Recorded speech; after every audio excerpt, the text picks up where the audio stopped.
ब्रेकनंतर तुम्हा सर्वांचं पुन्हा एकदा स्वागत। बातमी नाशिकमधून आहे। नाशिकच्या देवळाली मतदारसंघात पुन्हा एकदा ट्विस्ट पाहायला मिळतोय।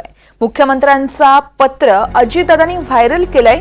हे पत्र एक षडयंत्र असून विरोधकांना हार दिसायला लागली आहे। प्रचारात पत्र द्यायचं असतं तर थेट मला दिलं असतं असा आरोप शिवसेनेच्या उमेदवार राजश्री अहिरराव यांनी केलाय। मला पत्राबद्दल साशंकता आहे। खरं तर आम्हाला आमच्या कुठल्याही सोशल मीडियाच्या हँडलवरून नाहीये, पक्षाकडे आलेले माझ्या जिल्हास्तरीय पदाधिकाऱ्यांना माहिती नाही, माझ्या शिवसैनिकांना माहिती नाही, तालुकास्तरीय पदाधिकाऱ्यांना कोणालाही हे पत्र माहित नाहीये।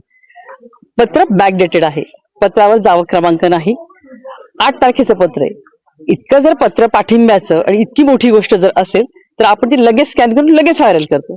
मग इतकी दिवस पत्र गेलं कुठे होतं? पण झालंय असं की आता शेवटचा टप्पा आलाय आणि त्यांना त्यांचा पराजय दिसतोय। खरं तर माझी तिन्ही आमदारांनी मला प्रचंड अडथळे केले, प्रचंड त्यांनी षडयंत्र रचले की माझी उमेदवारी होऊ नये। पण आमचे लाडके मुख्यमंत्री त्यांनी मला संधी दिली, शिंदे साहेबांनी, आणि मी आज उमेदवार म्हणून आहे।